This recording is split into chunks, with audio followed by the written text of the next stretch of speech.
Waalaikumsalam warahmatullahi wabarakatuh. Saya seorang pedagang, tolong berikan nasihat agar bisa mengikuti sahabat Rasul seperti Utsman bin Affan, Abdurrahman bin Auf, ... Baik, terima kasih. Baik. Ini yang bertanya nampaknya beruang ya. Boneka beruang. Alhamdulillah, beruang. Ya, orang yang ingin berdakwah lewat harta yang Allah titipkan. Caranya gampang. Caranya kalau ingin ikut Utsman, ikut Abdurrahman bin Auf, ikuti sirahnya. Keluarkan sirah Utsman itu seperti apa. Sekarang banyak buku-buku tentang Utsman, mengeluarkan dari sejarah, dari hadis dan sebagainya. Siapa itu Abdurrahman bin Auf? Hal pertama yang mereka berdua lakukan adalah mengamalkan nasihat Nabi terkait membangun hubungan baik dengan Allah. Jadi Utsman, Abdurrahman bin Auf itu dua-duanya sama-sama diajak Abu Bakar As-Siddiq, dan sama-sama termasuk golongan 40 orang yang masuk Islam pertama kali, masuk as-sabiqunal awwalun. Yang pertama dilatih oleh Nabi bukan teori bisnis, tapi membangun hubungan baik dengan Allah yang menguasai segalanya. Yang punya rezeki siapa? Teorinya kan begitu. Yang punya kemudahan solusi siapa? Allah. Pengentas kesulitan siapa? Allah. Sekarang Anda ingin mendapatkan limpahan rezeki, pengen bisnisnya lancar, nggak terjebak dengan kesulitan yang sulit diatasi, tapi jauh dari Allah, bagaimana itu bisa selesai? Karena itu kalau ada orang-orang yang jauh dari Allah dan dia mengandalkan kekuatan dirinya, kadang-kadang dibiarkan oleh Allah, ayo sampai kamu merasa mampu itu, sampai akhirnya lisan Anda berkata ya Allah, oh kan. Ya, karena itu apa yang terjadi? Yang mereka bangun adalah hubungan baik dengan Allah dulu. Perbaiki sholat. Dicek di kitabnya At-Tibyan fi Adab Hamalatil Quran, Al-Imam An-Nawawi itu sampai merangkum kebiasaan Utsman bin Affan, Abdurrahman bin Auf, Tamim Ad-Dari. Apa kebiasaan mereka? Tidak pernah meninggalkan tahajud dan dekat dengan Quran. Itu sampai mereka sukses pun, ketika di Madinah itu sukses bisnisnya, tidak ada yang melampaui kegembiraan mereka kecuali menunaikan sholat tahajud di malam hari sampai khatam Al-Quran. Jadi itu sesibuk-sibuknya masih sempat tahajud, sesibuk-sibuknya. Makanya kekayaannya dianggap biasa oleh mereka. Abdurrahman bin Auf itu pekerjaannya sebulan itu kalau dari hasil penghasilannya itu masih bisa dibagi dengan penduduk Madinah. Sepertiga dari penduduk Madinah itu ada yang dibantu oleh beliau untuk dilepaskan dari utang-utangnya. Sepertiganya lagi diberikan pinjaman modal untuk berusaha. Sepertiganya lagi yang tidak punya kemampuan keras untuk bekerja disantuni. Jadi semua penduduk Madinah itu mendapatkan bagian dari santunan Abdurrahman bin Auf. Ya, Abu Talhah itu paling kaya di Madinah, tapi ketika dibutuhkan oleh agamanya apa aja bisa diinfakkan. Utsman gak usah ditanya. Ya, aset-asetnya kalau perlu ada yang susah untuk masyarakat dibeli oleh beliau, diwakafkan. Itu kan kisah sumur itu, ya, kisah kebun itu yang sekarang jadi penginapan yang viral itu. Itu pekerjaan mereka. Bagaimana itu bisa terjadi ketika hubungan dekat dengan Allah itu terjalin? Karena itu kalau kita ngaji Kitabul Buyu', bab tentang bisnis, sebelum nyampe ke sana kan dibuka dengan Kitabul Iman, Kitabul Ilmi, Kitabul Shalah. Imannya perkuat dulu, belajar ilmunya yang kuat, ilmu manajemen bisnis, ilmu dagang, supaya tahu bagaimana Islam memberikan spirit kepada perdagangan dan bisnis. Jangan menipu, jangan curang, ini strateginya. Bagaimana bikin objek kita mudah dikenali masyarakat, bagaimana orang senang dengan produk kita, bagaimana orang-orang itu melihat produk itu dengan hati, bukan sekedar dengan pikiran. Jadi begitu datang tuh udah nggak nawar lagi, itu ada. Ya, membangun trust teorinya bagaimana ada. Tapi setelah Kitabul Iman, Kitabul Ilmi, baru kemudian masuk kepada jembatan-jembatan yang kuat. Kitabul Shalah, sholatnya isi. Kan nanti ada sholat-sholat tertentu yang mensupport kepada lapangnya rezeki, seperti sholat duha. Tapi bukan berharap dengan sholat itu ditarik ke dunia, bukan. Otomatis tuh kalau sholatnya benar, Allah lapangkan rezekinya. Ada yang terkait dengan perlindungan. Jangan dikira bisnis ataupun bahkan berdagang akan sepi saingan. Kadang-kadang teorinya, ini di Quran isyaratnya sampai di hadis, akan ada persaingan-persaingan yang kadang-kadang kasar sifatnya. Ada yang ingin menjatuhkan, menyingkirkan, bahkan ingin menzalimi. Itu akan ditemukan. Ya, orang Yahudi itu kan dendamnya kepada Nabi saat di Madinah. Salah satunya karena faktor bisnis. Di ekonomi, Nabi membuat stabilitas harga supaya masyarakat mendapatkan keadilan sosial dalam konteks berekonomi, supaya stabil. Mereka bersikap monopoli tadinya. Sudah 600 tahun berhasil monopoli di sana. Distabilkan lagi oleh Nabi, marah mereka. Ya, ketika marah itu merasa bisnisnya terganggu, padahal Nabi ingin menerapkan keadilan sosial pada masa itu. Maka dibuatlah kemudian makar-makar dan sebagainya. Dibiayai orang-orang tertentu untuk menyakiti Nabi. Itu bisa terjadi. Nah, nanti ada teori-teorinya seperti apa supaya dilindungi. Tahajud itu mendatangkan perlindungan dari Allah, bahkan membimbing Anda untuk bersikap proporsional dan profesional.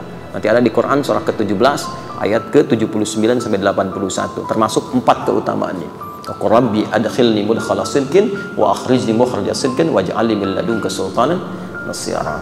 Nah, jadi prinsip yang pertama, kita harus punya komitmen yang kuat dengan Allah. Kata Allah, kerja ya kerja. Kata Allah, usaha ya usaha, jangan diam. Di usaha itu sepanjang keluar yang disebut usaha dari dalam tubuh kita, kaki melangkah, tangan bergerak gitu kan, kemudian mulut berbicara, bersuara, atau telunjuk menunjuk aja, ada usaha, rezeki turun. Tapi ingat, usaha Anda tidak akan selamanya ada di atas. Mungkin suatu saat akan turun, kan? Mungkin Anda ada di puncak, mungkin suatu saat Anda turun, mungkin kadang ada di puncak, kadang stabil aja. Tapi kalau Anda melihat peluang, cepat kejar selama peluang itu baik. Itulah yang dimaksud kompetisi yang sehat. Ada paten kejar, ada tender, ikut tender dengan cara yang baik, cara yang normal, ikut. Kalaupun bukan rezeki Anda, nggak ada masalah. Saya kasih rahasia besarnya. Sepanjang Anda betul-betul ikhtiar dilakukan karena Allah, maka perhatikan baik-baik. Kadang-kadang Allah seakan menunda apa yang menjadi hak Anda, bukan ingin menunda dan membiarkan Anda tidak mendapatkan sesuatu, tapi ingin memberikan semua nikmat secara sempurna. Karena di atas itu ada nikmat pahala, ada nikmat doa, ada nikmat istighfar, ada nikmat usaha, dan nikmat hasil yang tiada terputus. Lihat sini. Kalau antum sehari berusaha, nggak dapat apa-apa. Memang, mohon maaf, hasilnya belum dapat diraih, belum dilihat tuh. Tapi bukankah pada saat itu doa antum akan bertambah? Bukankah malamnya salatnya nambah? Tahajud? Bukankah di situ kadang-kadang kita istighfar, ya Allah? Teman-teman, bukankah istighfar menggugurkan dosa? Bukankah berdoa menambah harapan, mengakumulasikan sesuatu? Bukankah tahajud menambah pahala lagi? Kadang-kadang yang diinginkan oleh Allah pertama kali bukan dunia dulu. Ketika Allah mencintai seorang hamba, Dia akan berikan pahala akhirat dulu. Karena dunia itu sifatnya sementara. Hei fulan, kamu kemana aja? Kemarin kamu jauh dari saya, baru sekarang kamu pikir dekat dengan saya. Saya nggak pengen kasih dunia dulu, dunia itu kecil. Kalaupun di seekor sayap samuk sebelahnya, sebelah sayap nyamuk ada dunia itu ada nilainya, saya kasih buat kamu deh, nggak ada nilainya. Ya, karena itu saya ingin kamu akhirat sempurna dulu. Saya ampuni dulu dosa-dosa kamu yang kemarin. Begitu sudah diampuni, hari kedua istighfar lagi diampuni, saya kasih pahala yang banyak. Begitu pahala udah dapat, dosa udah diampuni, baru dunia diakumulasikan. Karena hukum dunia itu, kalau antum usaha akan terus diberikan. Jadi nggak ada yang nggak dikasih. Jadi kalau antum sehari bekerja ini, kelihatannya nggak dapat apa-apa. Bukan nggak dapat apa-apa, disimpan untuk diakumulasikan. Nanti dosa antum tuh udah hilang, amalan udah banyak, antum dapat banyak. Kadang-kadang nggak sadar kalau saat dapat banyak itu sebetulnya itu hasil usaha antum sebelumnya. Itu teorinya begitu. Ya, jadi nggak ada yang nggak dapat apa-apa, semua akan dinilai. Sepanjang antum bergerak dikasih, dan antum buktinya hidup juga. Sampai ke hari itu kan masih hidup, bisa makan juga di hari itu, bisa beraktivitas juga, sehat juga dan sebagainya, belum dapat apa. Makanya kata Nabi, yang hari itu ada makanan, dia orang kaya sebetulnya. Kalau besok masih ada lagi, kaya banget. Antum sampai sebulan masih ada cadangan. Kenapa kita mesti berkeluh kesah? Dan belum tentu hidup juga sampai besok. Yang tuh mau ngumpulin apa? Nah, maka prinsip yang terbaik adalah ketika antum berikhtiar, ikhtiar usaha yang maksimal. Tapi jangan khawatir kalau antum kerja sehari nggak dapat, 2 hari belum ada usaha. Jangan khawatir teman-teman sekalian. Rumus yang mengatakan semua ketika badan bergerak maka rezeki dituliskan untuk keluar. Tapi kadang-kadang ada yang Allah inginkan lebih besar dari apa yang Anda harapkan. Apa yang Allah harapkan ikutkan ke situ, maka Anda akan mendapatkan akumulasi bagiannya. Itu yang dilakukan oleh Sayyidah Hajar. Begitu beliau kemudian naik ke Marwah, nggak dapat, naik ke Safa, nggak dapat. Apa pernah tertuliskan dalam riwayat sedikit aja Sayyidah Hajar mengeluh? Tunjukkan kepada saya kitab mana yang pernah menunjukkan riwayat ketika bolak-balik itu kemudian Sayyidah Hajar berkata, ya Allah, saya kan istri Nabi, saya kesini memenuhi perintahmu, ya Allah, ini udah capek, kenapa belum turun juga? Pernah nggak? Kedua, ketiga, keempat, kelima, sampai ke yang ketujuh. Begitu sampai di Marwah, baru kemudian diakumulasikanlah itu. Apa yang terjadi? Ibunya yang usaha bolak-balik, akhirnya keluar dari mana? Anaknya, kakinya kemudian menghentak lagi, tiba-tiba keluar air dari situ.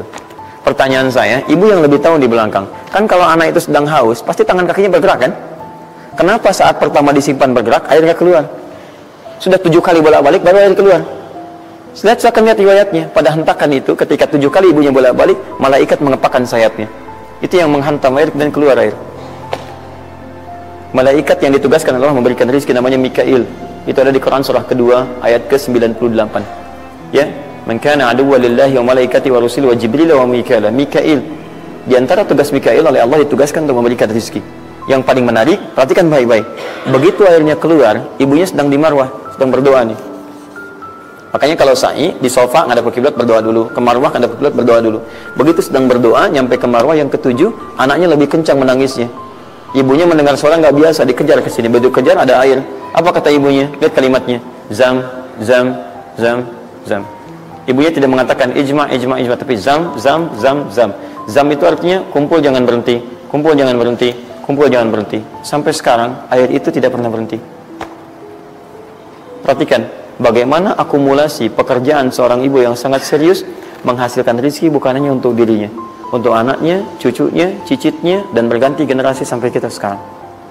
Kita aja ke zaman Nabi Muhammad, itu teman-teman sudah lewat 15 abad. Nabi Muhammad ke Nabi Ismail 29 generasi.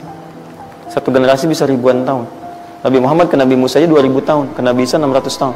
Sekarang ke Nabi Ismail 29 generasi. Muhammad bin Abdullah bin Abdul Muttalib bin Hashim bin Abdul Manaf bin Qusay bin Murrah bin Kilab bin Ka'ab bin Ghalib bin Fihir bin Malik bin Nadar bin Kinana bin Khuzaimah bin Mudrikah bin Ilyas alaihissalam bin Nizar bin Mudar bin Ma'ad bin Addan bin Adi bin Adri, ya, bin Muqawwam bin Nahur bin Tari bin Ya'rub bin Yasub bin Nabit bin Ismail alaihissalam. 29 generasi. Yang bisa mengulang 29 ini saya bebaskan paspornya untuk menghafal Quran di pekan depan. Silakan. Boleh, silakan. Tapi kalau salah satu tambah satu ayat. Jelas? Terakumulasi. Maka boleh jadi kita berusaha bekerja, sehari belum dapat, 2 hari dagang belum dapat, tenang. Begitu antum 3 hari, tiba-tiba dagangan diborong habis. Itu sebetulnya usaha antum yang sebelumnya. Tapi antum dapat bonus ampunan dosa, pahala, macam-macam. Maka jangan mengeluh. Dan jangan pernah antum sekali-kali, awas ya, awas, mengeluarkan kata-kata yang seakan-akan Allah menghentikan rezeki antum. Maka disitulah kesulitan paling sulit akan antum awali. Ya Allah, apa engkau nggak sayang dengan saya? Saya perlu usaha apa lagi? Kenapa belum diberikan juga? Dan sebagainya. Itu kadang-kadang membuat seseorang kalau sudah kehilangan arah seperti itu sampai meninggalkan agamanya, itu yang paling fatal. Paham ya? Lihat baik-baik ya, ini janji Allah. Kalau ada hidayat yang berjanji, Anda boleh tinggalkan. Tapi kalau Allah yang berjanji, mustahil diingkari. Kata Allah, kalau ada orang mengerjakan amalan sebelum tiba dipanggil, apalagi dia bangun tahajud sebelum subuh, saya berikan 4 kemuliaan yang tidak pernah saya berikan pada orang selainnya. Subuh 4:07, Anda bangun jam 3, tahajud, istighfar, Anda dijamin oleh Allah saya berikan 4 keistimewaan yang tidak saya berikan walaupun kepada orang yang sholat tepat waktu, sholatnya khusyuk tapi nggak tahajud, nggak akan dikasih oleh Allah 4 hal ini. 1, lihat ini. Dan amalan ini nggak pernah ditinggalkan oleh para sahabat, baik yang birokrat, baik yang diplomat, juga para pengusaha. Perhatikan amalannya. Wa minal laili fatahajjad bih. Di antara sementara malam sebelum subuh bangun, tunaikan tahajud. Kalau Anda tunaikan tahajud, saya berikan 4 hal kata Allah. 1, asa ayyab'atsaka rabbuka maqaman mahmuda. Orang yang rajin tahajud, maka karirnya akan saya angkat, saya tempatkan di tempat pekerjaan yang lebih mulia. Orang yang rajin tahajud, kata Allah, saya akan angkat karirnya, ditempatkan di tempat terbaik sesuai dengan maslahat hidupnya. Anda nggak usah mengerjakan banyak hal. Karir naik, tidak bayar. Tenaga, tidak banyak. Harta, nggak keluar. Tenaga, tidak banyak. Pengetahuan dijaga. Kata Allah, Anda rajin tahajud, saya angkat ke tempat yang terbaik. Dengan posisi yang paling bagus. Wa qur rabbi adkhilni mudkhala sidqin. 2, kalau Anda akan bekerja, maka Anda akan dibimbing oleh Allah untuk memulai pekerjaan Anda. Allahu Akbar. Mau masuk kantor, tiba-tiba di jalan ada kecelakaan. Sebelum lewat, tiba-tiba hati Anda dipalingkan. Jangan lewat situ, lewat yang ke sini. Sebelum masuk kantor, tiba-tiba ada kemacetan. Tiba-tiba ada informasi, Pak, jangan ke situ. Bapak lewat sana saja, jalannya lebih mudah, tidak ada macet. Siapa yang menggerakkan orang itu? Allah. 3, wa akhrijni mukhraja sidqin. Anda punya kesulitan, langsung dibimbing oleh Allah keluar dari kesulitan itu. 4, ini yang hebat.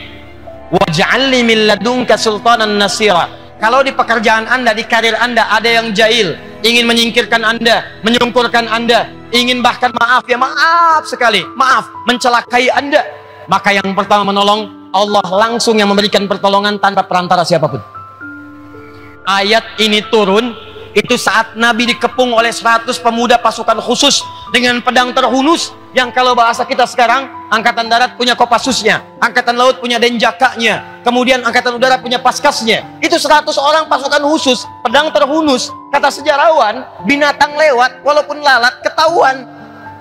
Ayat ini turun, apa yang terjadi? Allah, cuma 3 orang, Nabi Sallallahu Alaihi Wasallam, Abu Bakar As-Siddiq radhiyallahu taala anhu, 3 Ali bin Abi Thalib.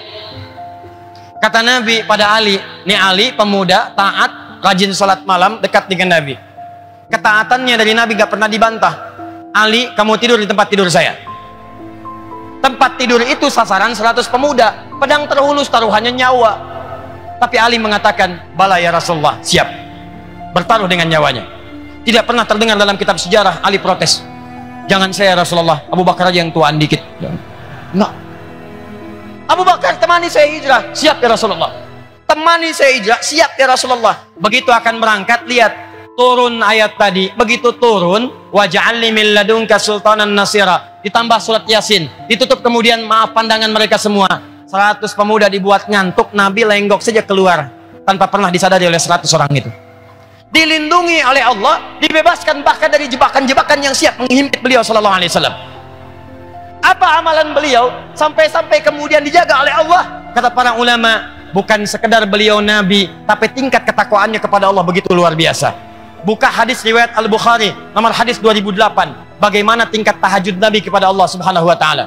Datang 3 orang sahabat, namanya 1 Abdullah bin Mas'ud radhiyallahu taala anhu, 2 Hudzaifah al-Yamani radhiyallahu taala anhu, 3 Ubay bin Ka'ab radhiyallahu taala anhu. Datang semua pada Sayyidah Aisyah bertanya tentang cara tahajud Nabi sallallahu alaihi wasallam. Sa'alu Sayyidata Aisyah radhiyallahu taala anha, kaifa kanat salatun Nabi sallallahu alaihi wasallam? Kata Sayyidah Aisyah, la tas'al an husnihinna wa tulihinna. Tolong jangan ditanya bagaimana panjang dan bagusnya salat Nabi. Saya aja pernah tiduran, begitu malam tidur tangan saya bergerak kena kaki Nabi sedang salat. Tuh Anda bayangkan.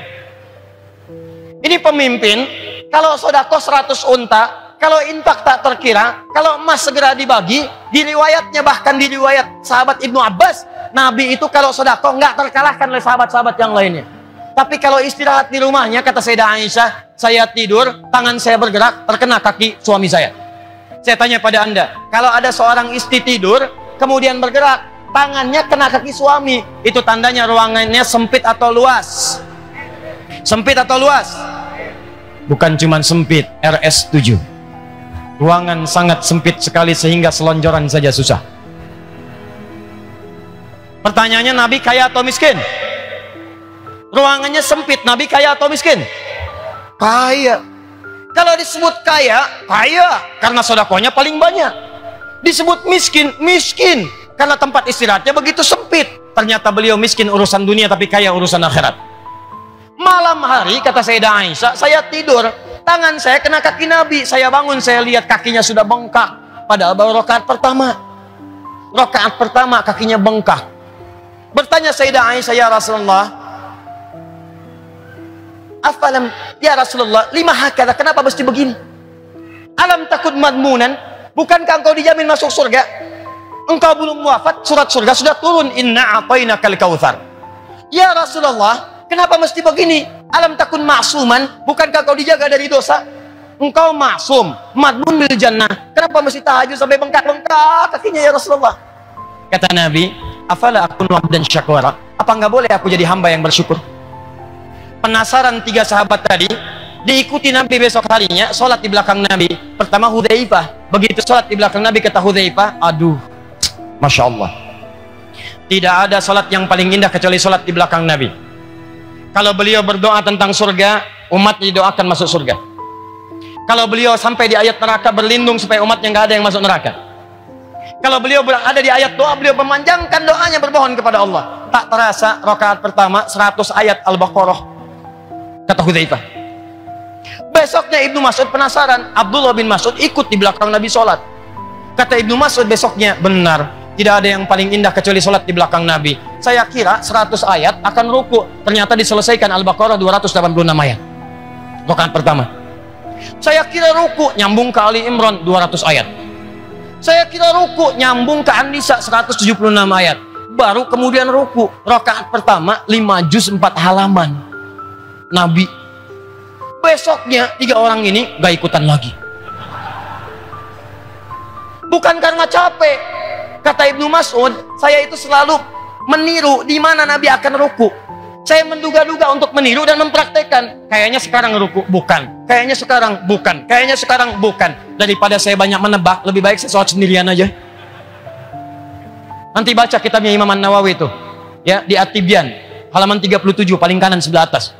Baris 1 sampai 3 tuh. Disebutkan. Kata Imam An-Nawawi sepeninggal Nabi. Utsman bin Affan, Tamim Ad-Dari, Abdurrahman bin Auf. Orang-orang kaya yang asetnya sekarang masih ada. Itu tidak pernah meninggalkan tahajud. Sekali tahajud, khatam Al-Quran. Dalam tahajudnya. Nah itu Nabi. Bagaimana Nabi dijaga oleh Allah, dibebaskan dari kejaran 100 pemuda tadi, dilindungi oleh Allah, disayang oleh Allah. Apa amalannya? Jangan dikira Nabi yang dijamin surga ini, surganya tingkat tinggi, Firdaus, tidak ada hisab, orangnya al-amin, masuk langsung ke surga. Apa dikira di dunia tidak beramal? Tidak. Tahajudnya sampai bengkak kakinya. Saya tanya pada antum, siapa yang pengen masuk surga Firdaus? Angkat tangan. Yang pengen masuk surga Firdaus, angkat tangan. Dah, turun. Bersama Nabi. Bersama Nabi. Angkat tangan. Ah, turun. Siapa yang pengen ke surga tanpa hisab? Angkat tangan. Ah, turun. Sekarang balik. Siapa yang nggak punya dosa? Angkat tangan. Siapa yang dosanya dikit? Angkat tangan. Siapa yang dosanya banyak? Angkat tangan. Ah, ulang. Siapa yang dosanya banyak? Angkat tangan. Masya Allah. Dah, turun. Siapa yang pengen ke surga Firdaus? Angkat tangan. Ini manusia paling aneh. Pengen ke surga Firdaus, modalnya dosa banyak. Nabi kita aja yang surga Firdaus masuk tanpa hisab, ngerjain tahajud, kaki sampai bengkak. Ente pengen ke surga, yang bangun matanya yang bengkak, kaki biasa-biasa. Di mana logikanya? Ini Pak, Bu, zaman-zaman Nabi tinggal milih mau yang mana. Gitu. Saking ringannya. Cuma mendidik untuk mendapatkan ini, itu pun butuh perjuangan. 13 tahun ditanamkan dulu akarnya dalam jiwa. Fase Mekah. Pindah ke Madinah sampai dekat dengan Allah Subhanahu wa taala. Sehingga orientasi, visinya, cara berpikir mereka, tingkat panjangnya itu sudah bukan dunia lagi, tapi akhirat. Jadi mereka memahami dunia itu untuk bertugas saja, untuk dinas. Kembalinya ke akhirat. Bagaimana memilih aktivitas di dunia dalam berdinas supaya sukses ke akhirat? Maka diturunkanlah kemudian kemuliaan akhiratnya. Ini yang sering saya gambarkan dengan sederhana, menurunkan kurikulum surga ke bumi. Kan sederhana, di Quran kan dijelaskan. Yuk ngajinya diperbaiki ngajinya. Coba kalau ngaji tematik, turunkan supaya hidup kita itu berarti, terukur. Anda mau ke surga, mau surga yang mana? Kan ragamnya banyak, surga dengan Nabi ada, taman surga ada, seluas langit dan bumi ada. Ya, surga yang kelas biasa ada, sebiasa-biasanya surga juga. Ya, nikmatnya luar biasa. Dibagi 4, dari 4 diurutkan lagi. Ada yang Firdaus, ada yang Aden. Pintunya ada 8 amalan, ada pintu Ar-Rayyan untuk yang puasa, pintu tahajud, pintu sedekah. Jadi ketika mereka menurunkan kurikulum ini, dijadikan passion di bumi. Contoh, ada surga seluas langit dan bumi. Ya, Quran surah ketiga Ali Imran ayat 133 sampai 134. Wasari'u ila maghfiratin min rabbikum. Wasari'u ila maghfiratin min rabbikum wa jannatin 'arduha as-samawati wal ardu u'iddat lil muttaqin. Bergegas Anda koreksi diri, introspeksi, evaluasi, dan berharap nanti saat pulang ke akhirat punya rumah di surga seluas langit dan bumi. Disediakan bagi orang takwa. Apa amalannya? Ayat 134-nya ternyata amalan harta yang duluan. Alladzina yunfiquna fis sarai wadh-dharra. Yang gemar berinfak, infak. Ternyata infak itu bisa umum luas. Ya, nafkah ke suami, suami ke istri disebut infak. Awas Bu, nafkah itu singkatan dari infak. Dalilnya Quran surah keempat An-Nisa ayat 34. Ar-rijalu qawwamuna 'alan nisa bima faddalallahu ba'dahum 'ala ba'din wa bima anfaqu min amwalihim. Pemberian pada orang tua, kerabat, saudara disebut infak.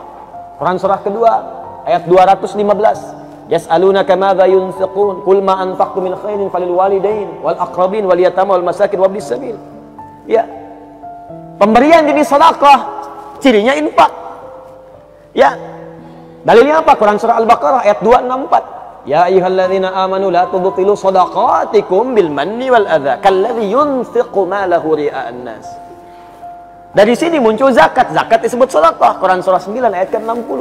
Innamas shadaqatu lil fuqara wal masakin wal 'amilina 'alaiha wal mu'allafati qulubuhum wa fir riqab wal gharimin wa fi sabilillah wa ibnis sabil. 8 golongan. Ini orientasinya kalau ingin mendapatkan surga, dengan surga yang indah, rumahnya luas, mewah, seluas langit dan bumi, silahkan ambil passionnya dengan harta. Makanya banyak orang kemudian, beberapa kalangan sahabat Nabi berusaha dengan passionnya.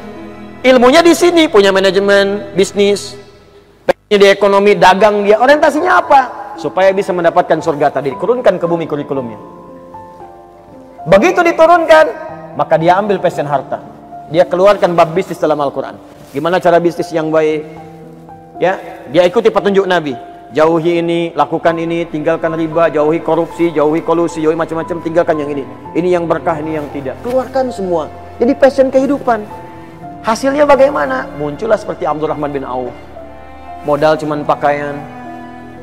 Modal pakaian Pak saat hijrah ke Madinah. Tiba-tiba 3 bulan saya jadi orang kaya, nomor 3 di Madinah. Setahun kapaknya terbuat dari emas. Setahun. Tapi pekerjaannya apa? Yang paling membahagiakan bagi beliau bukan saat datang peningkatan omsetnya. Jadi Pak, 600 truk isinya emas, perak, dan logam mulia itu biasa bagi beliau. 600 truk datang, isinya emas semua. Emas, perak, logam mulia, dan sebagainya datang. Biasa aja. Kapak terbuat dari emas. Coba. Tapi apa pekerjaannya? Tiap hari dilihat orang Madinah. Siapa yang tidak mampu disantuni sepertiga orang Madinah. Yang punya utang dibebaskan. Yang belum kerja dikasih modal. Malamnya disebutkan gak ketinggalan tahajud, gak ketinggalan tahajud. Bahkan sekelas Utsman bin Affan, Abdurrahman bin Auf, Tamim Ad-Dari, itu disebutkan Al Imam An-Nawawi dalam kitabnya At-Tibyan fi Adab Hamalatil Quran, sampai khatam Al-Quran tahajud dia. Bayangkan kaya sekaya-kayanya, kaya kan kaya dibagi 3. Kaya, kaya banget, kebangetan kayanya. Ya. Ini udah kebangetan kayanya masih tahajud juga. Yang sekarang apa? Sekaya-kayanya lihat kapaknya masih dari emas gak? Mungkin minyak kayu putih cap kapak aja nggak punya. Tapi ya orientasinya ini, makanya kenikmatannya itu saat ibadah. Jadi kata Nabi itu kaya itu biasa bagi umatku, biasa. Jadi biasa aja. Pertanyaannya, apakah Bilal cemburu? Tidak. Apakah Ali cemburu? Tidak. Karena Bilal mengejar yang lain. Jadi begitu yang kaya-kaya tadi melihat, misal Quran surah ke-28 ayat 77. Wabtaghi fima ataqallahu daral akhirah wa la tansa nasibaka minad dunya. Hei, hartamu pakai untuk cari akhirat, tapi jangan lupakan duniamu. Gaya silahkan. Dengan niat ibadah. Silahkan kaya sekaya-kayanya. Subuhan pakai Ferrari, duhur Lamborghini, asal pakai Pajero, ini silahkan aja, gak ada masalah. Ya. Mau ke Mekah pakai private jet, gak ada masalah, silahkan. Tapi orientasinya akhirat. Tahajud tetap jalan, biasa aja gitu. Ya. Silahkan, maksimalkan. Tapi tujuan utamanya apa? Ibadah. Apakah Bilal cemburu? Tidak, karena saya pengen carinya dengan tenaga. Saya nggak pengen capek kerja, saya pengen adzan aja. Masuk surga juga. Ya ketemunya di surga juga. Ente harta pakai disibuk 24 jam nyari gini ibadah. Saya adzan doang, surga juga. Allahu Akbar, Allahu Akbar. Kata Nabi, aku mendengar terumpahnya Bilal di surga. Garansi adzan. Kalau cuma nggak bisa adzan ke surga, ngapain saya seperti Anda katanya. Tapi kan passionnya beda-beda, lain-lain. Ali cari dengan ilmu, karena Allah wajah. Bilal udah adzan. Saya ke masjid, saingan nggak ada. Nggak ada yang adzan. Yang kaya sudah ada. Saya cari dengan pengetahuan. Maka Ali fokus pada pengetahuan. Diikuti setelahnya dengan Abu Hurairah tuh. Ada Salman Al-Farisi dan sebagainya. Pengetahuan, ilmu. Makanya dikenal Ali itu termasuk sahabat yang jenius, Pak. Jadi ada Umar bin Khattab radhiyallahu taala anhu, Ali bin Abi Thalib, ya Amr bin As, termasuk Khalid bin Walid itu jenius. Ada kitab namanya Kitab Al-Jawahir, karangan Syekh Tantawi Al-Jawhari. Coba buka bab yang terakhir, jilid yang terakhir. itu jilid paling terakhir itu suka ada teka-teki gitu. Ya, teka-tekinya bukan teka-teki silang kayak yang sekarang isi kotak sekian, ini kolom sekian, miring kanan, miring atas, silang gini, tidak, bukan. Itu permainan matematika, tapi menggunakan Al-Quran dan diinspirasi dari kisah nyata. Ternyata sahabat Ali bin Abi Thalib karramahullah wajah, menantu Nabi yang paling mulia ini, itu termasuk juga ahli matematika. Tuh. Ahli tafsir iya, ahli hadis iya, balaghah paling fasih, sampai punya sekarang kitab namanya Nahjul Balaghah. Tulis Nahjul Balaghah untuk menunjukkan kefasihan sahabat Ali bin Abi Thalib. Ternyata itu pakar matematika. Dan sering saya kisahkan ini, seorang mengadu kepada kepada Ali bin Abi Thalib, mengadukan istrinya, "Ya Amirul Mukminin, istri saya selingkuh." Istrinya protes, "Tidak ya Amirul Mukminin, saya tidak selingkuh, tidak selingkuh, tidak." Ditanya, "Kamu selingkuh?" "Tidak." "Bersumpah mau?" "Saya bersumpah." "Kamu dari mana tahu ya? Ada saksi?" "Tidak." "Dari mana bisa katakan selingkuh?" "Masa 6 bulan sudah lahiran? Orang normal 9 bulan, dia 6 bulan," katanya. Kata Ali, senyum, Ali ketawa. "Apakah engkau tidak baca firman Allah Subhanahu wa ta'ala?" Dibacakanlah Quran surah 46 itu, Al-Ahqaf ayat 15. Ya, sampai kepada kalimat wa hamluhu wa fisaluhu 30 syahra. Mengandung dan menyapihnya. Menyapih itu memberikan ASI sampai disapih selesai, itu 30 bulan. Terus kenapa? Apa engkau juga nggak baca firman Allah di Quran surah 31, Luqman, ayat yang ke-14 itu? Ya, wasainal insana biwalidayhi hamalathu ummuhu wahnan ala wahn wa fisaluhu fi amain. Seorang ibu itu mengandungnya luar biasa sulit, berat, sampai menyapihnya aja butuh 2 tahun. Ente nggak baca di Al-Ahqaf disebutkan ayat 15, mengandung, menyusui sampai disapi itu 30 bulan. Menyusui, menyapih saja di Luqman 2 tahun, 2 tahun kan 4 bulan. Kalau 30 dikali 24 bukan kan 6 bulan. Itu namanya prematur, Cepi. Ya, kalau masih hidup sekarang mungkin begitulah. Itu namanya kelahiran prematur. Istilahkan begitu. Itu orang dulu begitu, Pak. Jago-jagoan lah. Ada yang logika, ada yang macam-macam, ada yang liberal, yang sejago-jagonya liberal zaman dulu tuh langsung sama anak kecil kalahnya. Sama anak kecil. Tokoh liberal nantangin para ulama sekota. Ya, merasa paling hebat, sama anak kecil dipanggil. Apa masalahnya katanya? "Kamu yang mau lawan saya, kamu masih kecil ya. Masalahnya apa?" Disebutkanlah, di mana keadilan Allah? Setan diciptakan dari api, dibalikin lagi ke api, enak dong katanya. Kita kan dari tanah dibalikin ke api. Apa-apa katanya, supaya mendekat, begitu mendekat ditampar. Wah, wih katanya, kan kurang ngajar kamu. Apa yang kurang ngajar? Sakit emang, sakit. Kok bisa sakit? Pipi kamu kan dari kulit, tangan saya dari kulit, kan sama-sama kulit. Kalau kulit dengan kulit saja bisa sakit, bagaimana setan dari api dengan neraka dari api dengan kadar yang berbeda? Siapa anak kecil itu? Nu'man bin Thabit, dikenal dengan Abu Hanifah, yang wafat tahun 150 Hijrah. Itu hebat-hebat, Pak. Apa rahasia mereka? Mengamalkan hadis Nabi SAW. Makanya zaman Nabi yang jadi birokrat ada, diplomat ada, Amr bin As, Umar bin Khattab.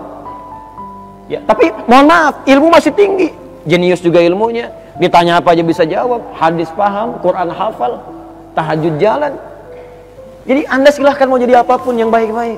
Diplomat silahkan, birokrat silahkan, jadi pejabat silahkan. Tapi jadi yang baik, Pak. Sekarang kita butuh orang baik. Jadi profesor ilmuwan silahkan jadi yang baik. Karena kalau yang baiknya itu hilang, maka apa yang didapatkan jadi maksiat, jadi madorat nantinya, celaka. Tenaga silakan untuk digunakan pada yang baik-baik, mulia kok. Asal kita mau mengejar ini, surga.